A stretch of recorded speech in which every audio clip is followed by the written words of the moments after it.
तो दोस्तों आज हम आपके लिए लेकर आए हैं DSSV के ग्रेड 2 का 16 जुलाई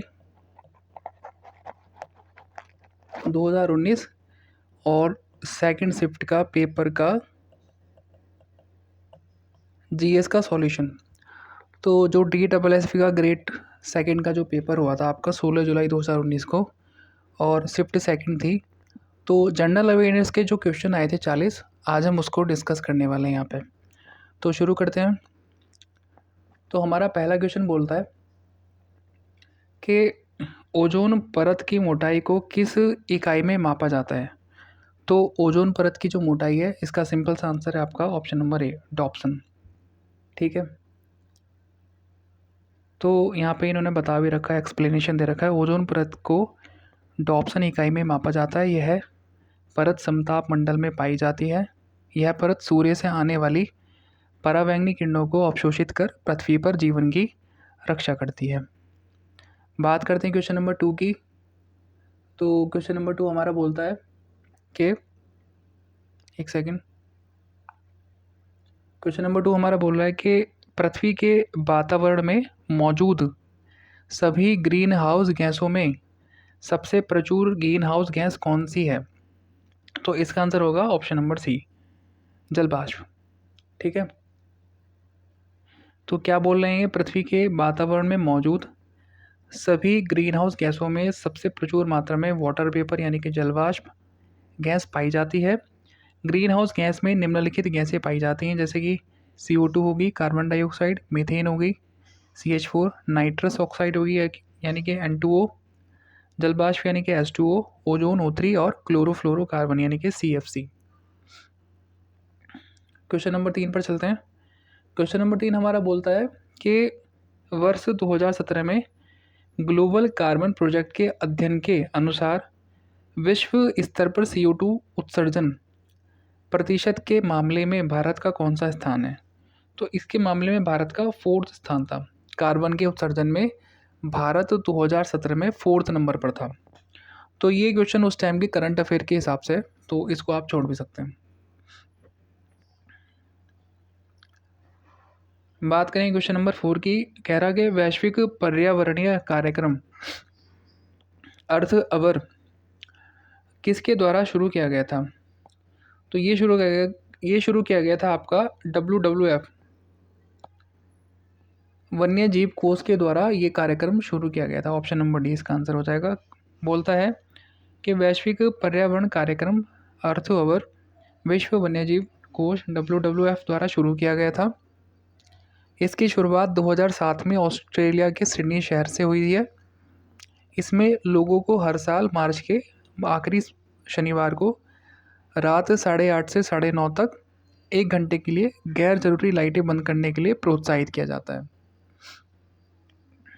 क्वेश्चन नंबर 5 की बात करेंगे। क्वेश्चन नंबर 5 हमारा बोलता है कि भारत सरकार के वर्तमान मुख्य आर्थिक सलाहकार कौन है। तो ये 2019 का पेपर है, तो उस टाइम के हिसाब से जो भी इसका आंसर होगा वो लगा दिया था। तो ये आज के हिसाब से नहीं है, मतलब करंट अफेयर का क्वेश्चन है ये, तो उस टाइम के हिसाब से जो था वो, तो उस टाइम के हिसाब से इसका आंसर था option number D, Krishnamurthy Subramaniam ji. बात करें क्वेश्चन नंबर 6 की। तो क्वेश्चन नंबर 6 हमारा बोलता है कि इसरो ने हाल ही में एक उपग्रह RISAT-2 BR1 के प्रक्षेपण की घोषणा की है। RISAT-2 BR1 को लॉन्च करने के लिए जिस लॉन्चिंग वाहन का उपयोग किया जाएगा उसका नाम है। तो ये क्वेश्चन भी उसी समय के करंट अफेयर के हिसाब से, ठीक है। इसका ऑप्शन इन्होंने यहाँ पे ऑप्शन नंबर बी दे रखा है, PSLV C-48। ठीक है, बात करें क्वेश्चन नंबर 7 की। तो क्वेश्चन नंबर 7 हमारा बोलता है कि निम्नलिखित में से कौन 2019 ICC क्रिकेट विश्व कप खेल रही भारतीय क्रिकेट टीम का सदस्य नहीं था। तो ये भी उस समय के करंट अफेयर के हिसाब से था क्वेश्चन। इसका आंसर हो जाएगा option number D, Manish Pandey. उस समय क्रिकेट मतलब जो हमारी भारतीय क्रिकेट टीम थी और जो वर्ल्ड कप खेली थी, तो मनीष पांडे उस टीम में शामिल नहीं थे। दिनेश कार्तिक भी थे, विजय शंकर भी थे और आपके मोहम्मद शामी भी थे। ये भी करंट का है उस समय के हिसाब से, पढ़ लेते हैं। ऑस्कर 2018 में किस एनिमेटेड फिल्म ने सर्वश्रेष्ठ एनिमेटेड फीचर फिल्म की श्रेणी में ऑस्कर पुरस्कार जीता? तो इसका आंसर है ऑप्शन नंबर 1 कोको। आगे चलते हैं, क्वेश्चन नंबर 9 की बात करेंगे। किस मौर्य सम्राट को अमित्र घात यानी कि शत्रु का नाश करने वाला कहा जाता है? तो इसका आंसर है ऑप्शन नंबर सी, बिंदुसार को अमित्र घात की उपाधि भी दी गई थी, यानी कि शत्रुओं का नाश करने वाला। एक्सप्लेनेशन पढ़ लेते हैं इसका। बोलता है कि मौर्य शासक बिंदुसार को अमित्र घात कहा जाता है। ये संज्ञा यूनानी लेखकों ने दी थी, जिसका अर्थ है शत्रु को मारने वाला। और बिंदुसार चंद्रगुप्त मौर्य का पुत्र और सम्राट अशोक का पिता था। मौर्य वंश के संस्थापक चंद्रगुप्त मौर्य थे। आगे चलते हैं, तो क्वेश्चन नंबर 10 आ गया हमारा। क्वेश्चन नंबर 10 की बात करेंगे। कह रहा है कि भारत के निम्नलिखित में से किस क्षेत्र में पाल वंश का शासन था? अच्छा, तो आपको बताना है कि पाल वंश ने भारत के किस क्षेत्र पर शासन किया था? तो ऑप्शन नंबर बी, बंगाल। तो यहाँ पे इसका एक्सप्लेनेशन पढ़ लेते हैं। पाल राजवंश का उदय 8वीं शताब्दी के मध्य में हुआ था और इसका शासन मुख्य रूप से बंगाल और बिहार के क्षेत्र पर था। इसके संस्थापक थे गोपाल, कभी कभी इसके संस्थापक भी पूछ लेता है। पाल शासक बौद्ध धर्म के संरक्षक थे। नालंदा विक्रमाशील विश्वविद्यालय की स्थापना पाल शासक धर्मपाल ने 8वीं शताब्दी के अंत में की थी। क्वेश्चन नंबर 11 की बात करेंगे। क्वेश्चन नंबर 11 हमारा बोल रहा है कि भारतीय राष्ट्रीय कांग्रेस की स्थापना किस वायसराय के शासनकाल के दौरान की गई थी? तो सिंपल सा आंसर इसका लॉर्ड डिफरेन, ऑप्शन नंबर सी। क्या बोल रहा है? भारतीय राष्ट्रीय कांग्रेस की स्थापना 28 दिसंबर 1885 को A.O. ह्यूम ने की थी। उस समय भारत का वायसराय लॉर्ड डफरिन 1884 से 1888 तक ये रहे थे वायसराय इंडिया के। कांग्रेस का जो पहला अधिवेशन था वो बॉम्बे में हुआ था और जिसकी अध्यक्षता व्योमेश चंद्र बनर्जी जी ने की थी। और कांग्रेस के 1924 के बेलगाम यानी कि कर्नाटक के अधिवेशन में जो थे गांधी जी ने एकमात्र अध्यक्षता की थी। बात करें क्वेश्चन नंबर 12 की। क्वेश्चन नंबर 12 हमारा बोलता है कि वासुदेव बलवंत फड़के का संबंध भारत के किस आंदोलन के साथ है? तो वासुदेव बलवंत फड़के का जो संबंध था वो था रामोसी आंदोलन, यानी कि ऑप्शन नंबर डी इसका आंसर हो जाएगा। तो वासुदेव बलवंत फड़के का संबंध रामोसी विद्रोह से है। इन्होंने रामोसी लोगों को संगठित किया और महाराष्ट्र में कोली, भील और डांगर समुदाय के साथ मिलकर एक क्रांतिकारी समूह बनाया जिसे रामोसी विद्रोह कहा जाता है। आगे चलते हैं, क्वेश्चन नंबर 13 की बात करेंगे। तो क्वेश्चन नंबर 13 हमारा बोलता है कि निम्नलिखित में से कौन सी संसद में पारित होने वाले विधेयकों की श्रेणी नहीं है? तो ऑप्शन नंबर डी इसका आंसर हो जाएगा। न्यायिक विधेयक यानी कि जुडिशियल जो बिल्स होते हैं आपके, वो संसद में पारित होने वाले विधेयकों की श्रेणी में नहीं आते। साधारण विधेयक आते हैं आपके, वित्तीय विधेयक आते हैं और आपके धन विधेयक आते हैं। यहाँ पे इसका एक्सप्लेनेशन भी दे रखा है। बोलता है कि न्यायिक विधेयक नाम का कोई विधेयक नहीं होता है, ठीक है। साधारण विधेयक की बात कर लेंगे तो ये वित्त मामलों को छोड़कर किसी भी मामले से संबंधित हो सकते हैं। धन विधेयक की बात करेंगे तो आर्टिकल 110 में बताया गया है धन विधेयक के बारे में। ये कराधान, सार्वजनिक व्यय आदि से वित्तीय मामलों से संबंधित होते हैं। वित्तीय विधेयक की बात कर लेंगे तो अनुच्छेद 117 की बात करी गई है इसमें। ये धन विधेयक से भिन्न होते हैं लेकिन वित्तीय मामलों से ही संबंधित होते हैं, ठीक है। क्वेश्चन नंबर 14 की बात करेंगे। क्वेश्चन नंबर 14 हमारा बोलता है कि भारत सरकार ने 2017 में निम्न विषय की समीक्षा करने और सुझाव देने के लिए पुंछी आयोग की नियुक्ति की थी? तो ऑप्शन नंबर सी इसका आंसर हो जाएगा। केंद्र राज्य संबंध के लिए पुंछी आयोग की नियुक्ति की थी। बोलता है कि भारत सरकार ने 2007 में भारत के पूर्व मुख्य न्यायाधीश मदन मोहन पुंछी की अध्यक्षता में पुंछी आयोग का गठन किया गया और इसका उद्देश्य केंद्र और राज्य के बीच संबंधों की समीक्षा करना था। आयोग ने अपनी रिपोर्ट 2010 में सौंपी। बात करेंगे क्वेश्चन नंबर 15 की। बोलता है कि भारत के दूसरे मुख्य चुनाव आयुक्त कौन हैं? तो भारत के दूसरे मुख्य चुनाव आयुक्त जो हैं वो हैं आपके ऑप्शन नंबर बी, के सुंदरम। यहाँ पे बता भी रखा है, भारत के दूसरे मुख्य चुनाव आयुक्त के सुंदरम थे। इनका कार्यकाल 1958 से लेकर 1967 तक था, जबकि पहले मुख्य चुनाव आयुक्त सुकुमार सेन थे, जिनका कार्यकाल 1950 से लेकर 1958 तक था। भारतीय संविधान के भाग 15 के अनुच्छेद 324 से 329 तक चुनाव से संबंधित प्रावधान किया गया है। क्वेश्चन नंबर 16 की बात करेंगे। क्वेश्चन नंबर 16 हमारा बोल रहा है कि भारतीय संविधान के आर्टिकल 25 से 28 किस मूल अधिकार से जुड़े हैं? तो आपको बताना है कि इसका आंसर क्या होगा। तो इसका आंसर हो जाएगा आपको ऑप्शन नंबर सी।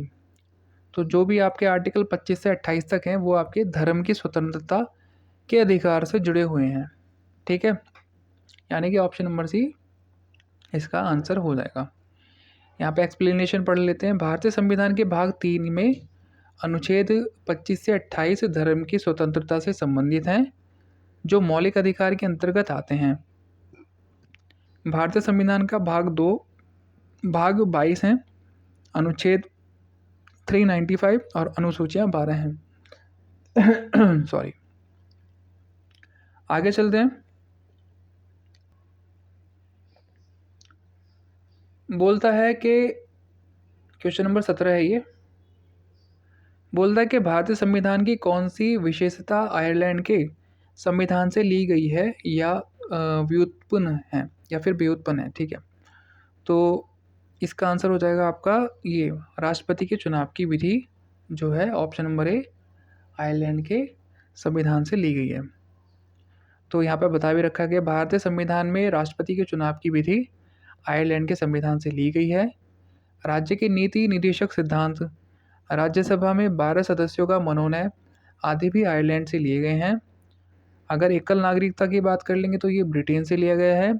संवर्ती सूची ऑस्ट्रेलिया से, न्यायिक समीक्षा यूएसए से, आपातकालीन प्रावधान जर्मनी से, संविधान संशोधन की प्रक्रिया दक्षिण अफ्रीका से और गणतंत्रात्मक ढांचा फ्रांस से लिया गया है।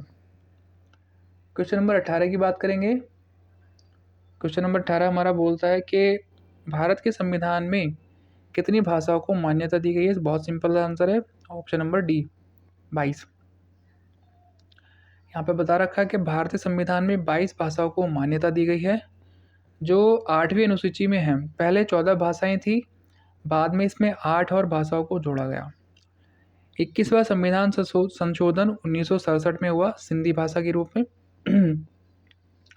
71वां संविधान संशोधन आपका 1992 में हुआ, नेपाली, मणिपुरी और कोंकणी भाषा जोड़ी गई। 52वां संविधान संशोधन 2003 में हुआ, बोडो, डोगरी, मैथिली और संथाली ये भाषाएं इसमें ऐड की गई। बात करेंगे 19 की, क्वेश्चन नंबर 19 की। क्वेश्चन नंबर 19 हमारा बोलता है कि बोस्टन रेड सॉक्स टीम किस खेल से संबंधित है? तो ये आपका ऑप्शन नंबर सी बेसबॉल से।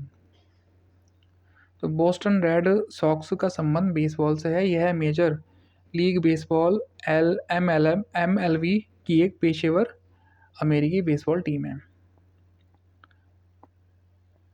तो ये था हमारा क्वेश्चन नंबर 19 और बात करेंगे अब क्वेश्चन नंबर 20 की। क्वेश्चन नंबर 20 हमारा बोल रहा है कि 2010 में नई दिल्ली में आयोजित कॉमनवेल्थ गेम में सर्वाधिक पदक किस देश ने जीते थे? तो ऑस्ट्रेलिया ने। कॉमनवेल्थ गेम 2010 भारत में किया गया था। ठीक है, पहली बार ऐसा हो रहा था। 2010 में नई दिल्ली में आयोजित कॉमनवेल्थ गेम्स में ऑस्ट्रेलिया ने सर्वाधिक 177 पदक जीते। वहीं भारत ने 101 पदक, 38 गोल्ड, 27 सिल्वर और 36 ब्रॉन्ज के साथ दूसरे स्थान पर रहा। और मैं जैसा कि बता दूं आपको कि जो DSSB का पेपर होता है ग्रेड 2 का, इसमें जीके का जो होता है 40 क्वेश्चन आते हैं और 2 पोर्शन में आते हैं। ठीक है, 20-20 क्वेश्चन के 2 पोर्शन होते हैं। तो हमारा जो जनरल अवेयरनेस पार्ट 1 था वो ख़त्म हो गया। अब जनरल अवेयरनेस पार्ट 2 की बात करेंगे। ठीक है, तो जनरल अवेयरनेस पार्ट 2 का पहला क्वेश्चन है, बोलता है कि राजीव गांधी खेल रत्न पुरस्कार प्राप्त करने वाले पहले व्यक्ति हैं। तो खेल रत्न पुरस्कार प्राप्त करने वाले पहले व्यक्ति थे आपके ये विश्वनाथ आनंद जी, जो कि आपके चेस के प्लेयर थे। मतलब अब नहीं हैं ये, मतलब जीवित हैं बट अब खेलते नहीं है, रिटायरमेंट ले लिया इन्होंने। तो यहाँ पे बता रखा है कि राजीव गांधी खेल रत्न पुरस्कार प्राप्त करने वाले पहले व्यक्ति विश्वनाथ आनंद हैं, जो शतरंज खेल से संबंधित हैं। विश्वनाथ आनंद 5 बार विश्व शतरंज चैंपियन रह चुके हैं। 1988 से में भारत के पहले शतरंज ग्रैंड मास्टर बने थे। क्वेश्चन नंबर 2 की बात करेंगे। क्वेश्चन नंबर 2 हमारा बोलता है कि भारत के किस राज्य में नृत्य रूप धमयाल लोकप्रिय है? तो ऑप्शन नंबर सी, हरियाणा में धमयाल प्रसिद्ध है।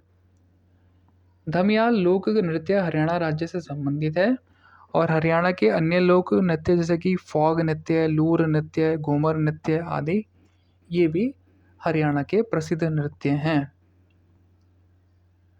क्वेश्चन नंबर 3 की बात करेंगे। लोक चित्रकला कलमकारी भारत के किस राज्य में लोकप्रिय है? तो लोक चित्रकला आपकी आंध्र प्रदेश, यानी कि ऑप्शन नंबर बी इसका आंसर हो जाएगा।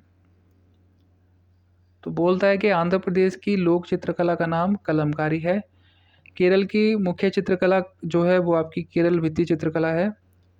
कर्नाटक की प्रमुख चित्रकला आपकी मैसूर चित्रकला, हसे चित्रा, गंजिका कला और कस्तूरी चित्रकला आदि।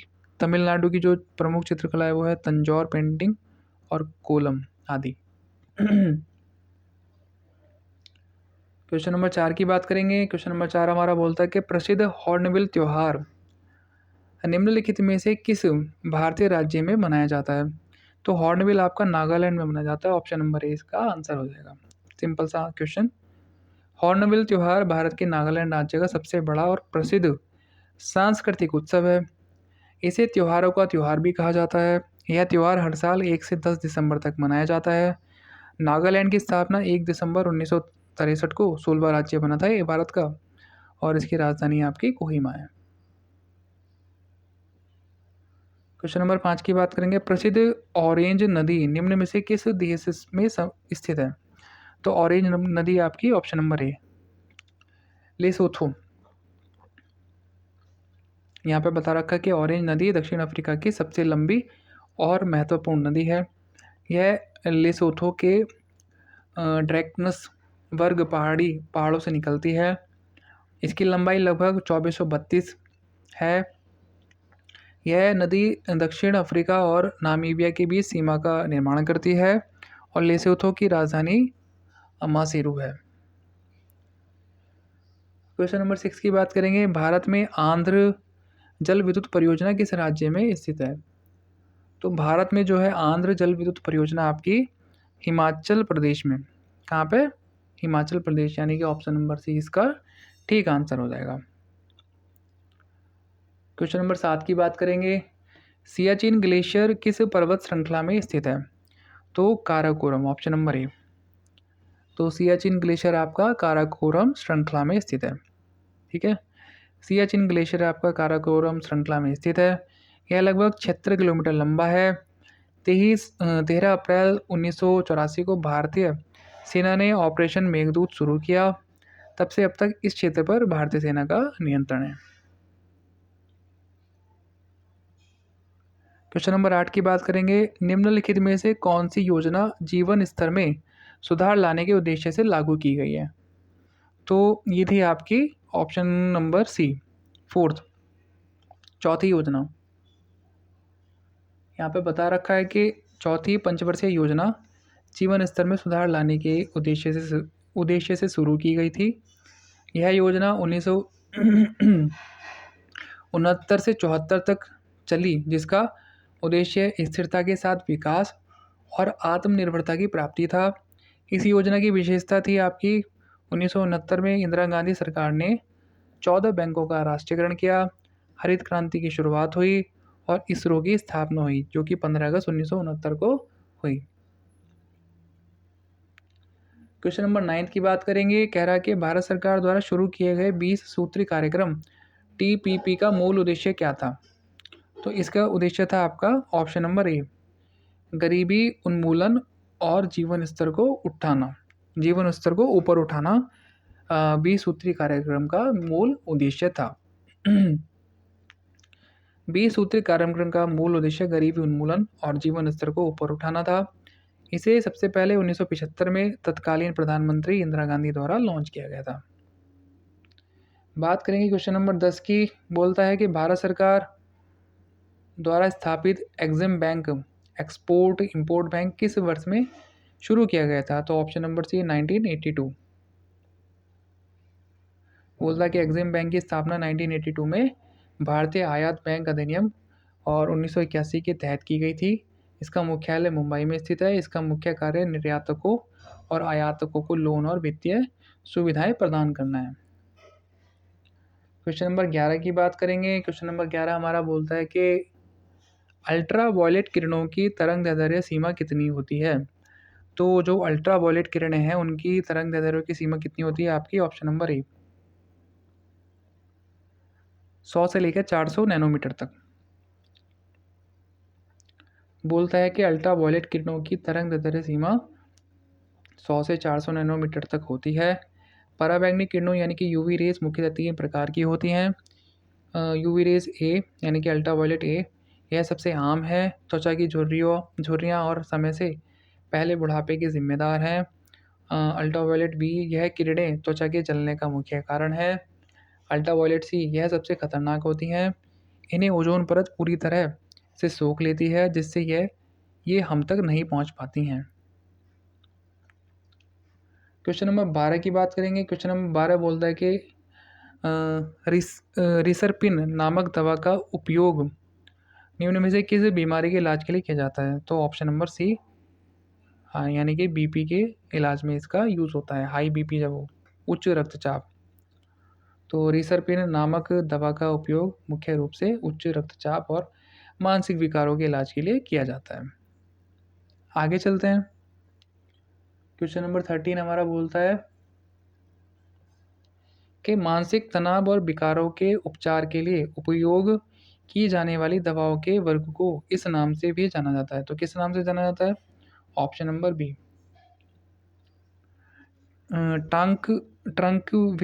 ट्रंक्विलाइजर बोलते हैं इसको। तो यहाँ बोल रहा है मानसिक तनाव और विकारों के उपचार के लिए उपयोग की जाने वाली दवाओं को ट्रंक्विलाइजर नाम से भी जाना जाता है। इन्हें 2 भागों में बांटा गया है, माइनर ट्रंक्विलाइजर और मेजर ट्रंक्विलाइजर। क्वेश्चन नंबर 14 की बात करेंगे। कह रहा है कि वयस्क मानव खोपड़ी में चेहरे की हड्डियों की संख्या कितनी होती है? तो 14, ऑप्शन नंबर सी। यहाँ पे इन्होंने बता भी रखा है कि एक वयस्क मानव खोपड़ी में चेहरे की हड्डियों की संख्या 14 होती है। मानव खोपड़ी कुल 22 हड्डियों से बनी होती है, जिसमें 2 भागों में बांटा जा सकता है। कपाल 8 हड्डियाँ, चेहरा 14 हड्डियाँ। एक वयस्क मानव में 206 हड्डियाँ होती हैं। नवजात शिशु में 270 से 300 हड्डियाँ होती हैं। क्वेश्चन नंबर 15 की बात करेंगे। बोलता है कि 2015 में किस विश्वविद्यालय से वैज्ञानिकों ने कार्बन डाइऑक्साइड से 7100 गुना अधिक शक्तिशाली ग्रीन हाउस गैस PFTBA की खोज का दावा किया? तो इसका आंसर हो जाएगा आपका ऑप्शन नंबर ए, टोरंटो विश्वविद्यालय ने ये सब दावा किया था। कह रहे हैं कि यूनिवर्सिटी ऑफ टोरंटो के वैज्ञानिकों ने पाया कि PFTBA वातावरण में पाई जाने वाली अब तक की सबसे अधिक रेडियोधर्मी रूप से कुशल रासायनिक गैस है। 100 साल की अवधि में इसका प्रभाव CO2 से लगभग 7100 गुना अधिक होता है।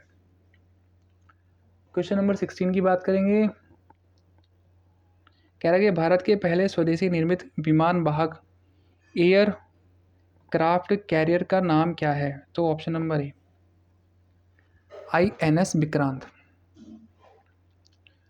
बोलता है कि भारत के पहले स्वदेशी निर्मित विमान वाहक का नाम INS विक्रांत है। इसका निर्माण केरल के कोचीन शिपयार्ड लिमिटेड में किया गया है। इसे वारशिप डिज़ाइन ब्यूरो द्वारा डिज़ाइन किया गया था।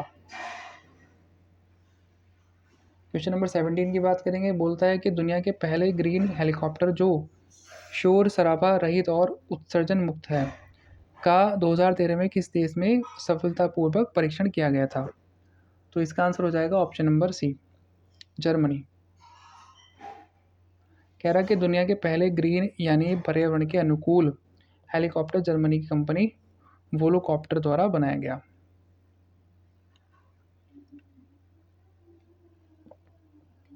क्वेश्चन नंबर 18 की बात करेंगे। कह रहा कि यूएनओ के तहत आने वाला एक संगठन UNCTAD जो विश्व अर्थव्यवस्था में विकासशील देशों के विकास के अनुकूल एकीकरण को बढ़ावा देता है का पूरा नाम क्या है?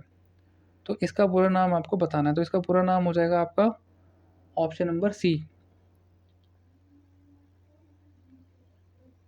United Nation Conference on Trade and Development. United Nation Conference on Trade and Development, इसका ऑप्शन नंबर सी आंसर हो जाएगा।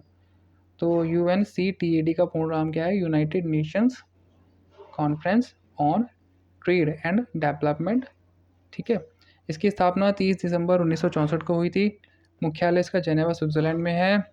इसका उद्देश्य है विकासशील देशों की मदद करना, व्यापार को बढ़ावा देना और नीति निर्धारण करना है। यूएनओ की बात कर लें, यूनाइटेड नेशन ऑर्गेनाइजेशन, तो इसकी स्थापना 24 अक्टूबर 1945 को हुई। इसका मुख्यालय आपका न्यूयॉर्क यानी कि USA में है। क्वेश्चन नंबर 19 की बात करेंगे। क्वेश्चन नंबर 19 हमारा बोलता है कि अर्ध शुष्क क्षेत्रों के लिए अंतर्राष्ट्रीय फसल अनुसंधान संस्था का मुख्यालय कहाँ स्थित है? तो इसका आंसर हो जाएगा आपका ऑप्शन नंबर डी हैदराबाद।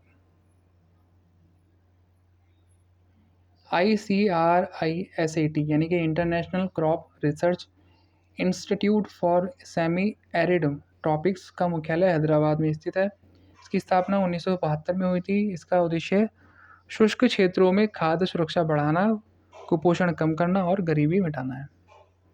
और आज का लास्ट क्वेश्चन है हमारा, बोलता है कि इंटरनेशनल रेड क्रॉस सोसाइटी की स्थापना किस वर्ष की गई थी? तो इसका आंसर हो जाएगा आपका ऑप्शन नंबर बी 1863। बोलता है कि इंटरनेशनल रेड क्रॉस सोसाइटी की स्थापना 1863 में हेनरी ड्यूनेट ने की थी। इसका मुख्यालय जेनेवा स्विट्जरलैंड में स्थित है। यह युद्ध, संघर्ष और आपदाओं के दौरान घायलों, कैदियों और नागरिकों को बिना किसी भेदभाव के चिकित्सा सहायता और सुरक्षा प्रदान करता है। इसे अब तक 3 बार नोबेल शांति पुरस्कार मिल चुका है और विश्व रेड क्रॉस दिवस 8 मई को मनाया जाता है। तो ये था आपका DSSB ग्रेड 2 का पेपर।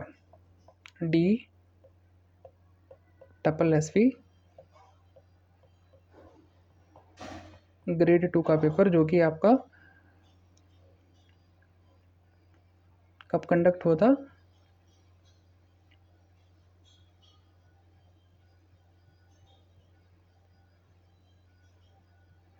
ये आपका कंडक्ट हुआ था 19 जुलाई और 2019 को सेकंड शिफ्ट थी। और ये आपका जनरल अवेयरनेस का पोर्शन था, GK का।